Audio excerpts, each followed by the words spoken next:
నమస్తే, నేను మీ తేజ. యాంకర్ రష్మి. ఈ మహిళ గురించి నిన్న సోషల్ మీడియాలో విపరీతంగా ట్రోలింగ్ అయితే జరిగింది. ఆమెని చాలా మంది విమర్శిస్తూ ఎక్స్ అకౌంట్లో పోస్టులు అయితే పెట్టారు. అలాగే ఆమె ఏదైతే పోస్ట్ పెట్టిందో దాని కింద అనేక కామెంట్స్ కూడా పెట్టారు. అసలు రష్మిని ఎందుకు టార్గెట్ చేసి మాట్లాడుతున్నారు? ఆ టార్గెట్ చేసి మాట్లాడుతున్న వాళ్ళందరూ కూడా ఎవరు? దీనికి సంబంధించి మరిన్ని విషయాలు మనం తెలుసుకునే ప్రయత్నం చేద్దాం. మనతో పాటు మాట్లాడడానికి సీనియర్ జర్నలిస్ట్ దుర్గా గారు ఉన్నారు. ఆమెతో మాట్లాడదాం. మేడం నమస్తే. So Rashmi Iran, Israel, US ఏదైతే యుద్ధం జరిగిందో ఇరాన్ కి సంబంధించిన సుప్రీం లీడర్ ని వాళ్ళు చంపేశారు. అమెరికా, ఇజ్రాయెల్ కలిసి అతన్ని హతమార్చారు. అయితే ఇక్కడ కొంతమంది షియా ముస్లిమ్స్ అతని ఫోటోలు పట్టుకుని చాలా మంది ఏడుస్తూ రోడ్లపైకి వచ్చి నివాళులు అర్పించేందుకు ప్రయత్నించారు. ఆ రోజు చాలా మంది ఖండించారు. రష్మి గారు కూడా ఖండించారు. ఖండించే విధానాన్ని చాలా మంది తప్పుబట్టి ఆమె పర్సనల్ లైఫ్ మీద కూడా టార్గెట్ చేసి మాట్లాడారు.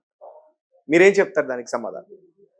అంటే మహిళ అనేసరికి వీళ్ళకి ఫస్ట్ వాళ్ళ బాడీ షేమింగ్, అయితే వాళ్ళ క్యారెక్టర్ అసాసినేషన్ చేయటం, ఇలాంటి పనికిమాలిన విషయాలు చేస్తారు. సబ్జెక్ట్ మీద మాట్లాడాలి ఎవడైనా. అవును, ఆడ మగ కాదు, జెండర్ బయాస్ ఉండదు సబ్జెక్ట్ కదా. ఇప్పుడు అమ్మాయి వ్యక్తిగత జీవితం వేరు, వృత్తి వేరు, ప్రవృత్తి వేరు. ఇక్కడ అమ్మాయి కమెంట్ పెట్టింది, అది అమ్మాయి ప్రవృత్తి అనుకుందాం. అమ్మాయి వృత్తి గురించి నీకెందుకు? అమ్మాయి వ్యక్తిగతం నీకెందుకు? అంటే అక్కడ కూడా నీ బుద్ధి చూపించుకుంది. ఇప్పుడు పెట్టిన వాళ్ళలో 90% ముస్లిమ్సే ఉన్నారు నాకు తెలిసి. If you accept. నేమ్స్ ఉన్నాయి కదా, తప్పు కదా. అంటే మహిళలకి స్వేచ్ఛ మీరు ఒప్పుకోవట్లా.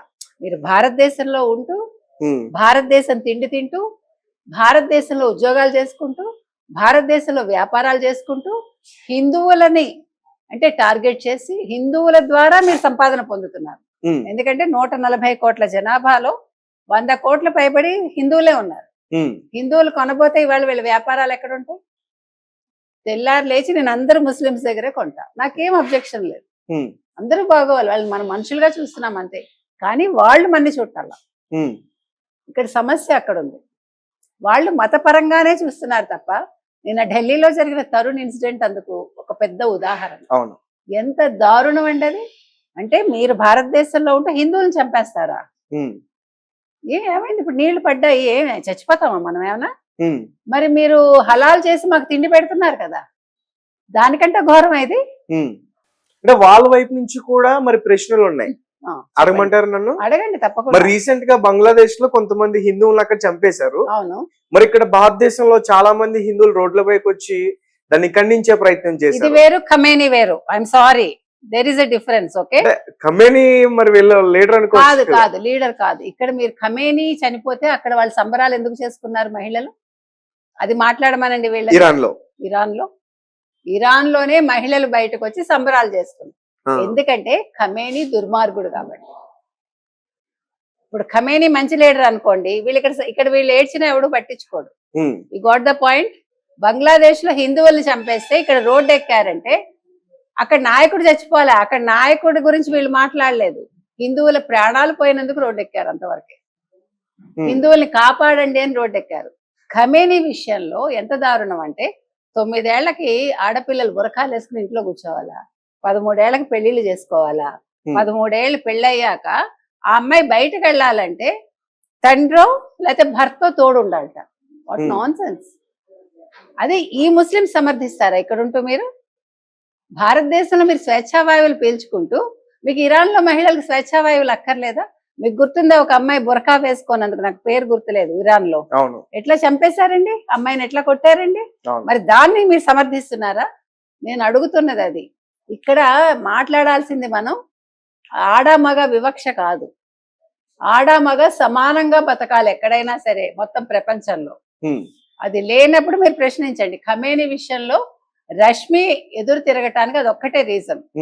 అక్కడెక్కడో వాడు చేస్తే మీరెందుకు రా ఏడుస్తున్నారు అందంటే అందుకు అడిగింది ఆవిడ. అదే మామూలుగా ఖమేనీ చనిపోయి ఉంటే, మంచి లీడర్ అయి ఉంటే రష్మి ఆ ప్రశ్న వేసి ఉండేది కాదు నా ఉద్దేశం. కాబట్టి రష్మి బాధపడింది అక్కడ మహిళల కోసం.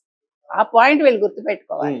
దాన్ని తీసుకెళ్లి రష్మి క్యారెక్టర్ అసాసినేషన్ చేసి నువ్వు సోషల్ వర్కర్, సారీ నువ్వు ప్రాస్టిట్యూట్ వా లేకపోతే వాట్ నాన్ సెన్స్, నువ్వు 10 మందితో ఉన్నావు ఏంటండి అసలు? నీకెందుకు అసలు? అది అమ్మాయి వ్యక్తిగతం. ఆ అమ్మాయి పెళ్లి చేసుకుంటుందా చేసుకోదా పిల్లల్ని కంటుందా కనదా ఎవరితో వెళ్తుందా, ఇజ్ ఇట్స్ అవర్ ప్రాబ్లం? ఉమ్, అది రష్మి తన ప్రాబ్లం, అది తను డిసైడ్ చేసుకుంటారు. దాని గురించి మనకి మాట్లాడొద్దు, మనం ఎవ్వరం మాట్లాడొద్దు. ఉమ్, నేను మాట్లాడేమని చెప్పేది ఏంటంటే, అంటే తన వల్ల ఒకవేళ సమాజంలో పిల్లలు చెడిపోతున్నా, లేకపోతే తన ప్రవర్తన వల్ల, తన వేరే వాటి వల్ల, అప్పుడు మనం మాట్లాడతాం అంతే తప్ప తను వ్యక్తిగతంగా ఎలా ఉంది అనేది మనకు అర్థం. అంటే ఆమె ఆమె పోస్ట్ లో అర్థం ఏంటంటే, మీరు ఇక్కడ కాదు సంబరాలు, మీకు అంత ప్రేమ ఉంటే ఇరాన్ వెళ్ళి సంబరాలు కాదు ఏడ్చారు. అదే ఏదైతే ఇక్కడ చేసుకున్నారో దాన్ని మీరు ఇరాన్ లోకి వెళ్ళి చేసుకోండి అని చెప్పేసి అన్నారు. అవును, తప్పే ఉంది, నేను అదే చెప్తున్నా. ఇక్కడ ఒక పాయింట్ అండి, కాశ్మీర్ కావచ్చు, లేకపోతే మీకు లక్నోలో కావచ్చు, వాళ్ళు నిరసనలు తెలియజేశారు, ర్యాలీలు జరిపారు, ఏడ్చారు, లూటీలు కూడా చేశారు. తర్వాత ఒక మహిళ అయితే అడిగింది కదా ప్రధానమంత్రి మోదీని, నన్ను ఇరాన్ పంపించండి, నేను వెళ్ళి యుద్ధం చేసి ట్రంప్ని చంపేస్తాను.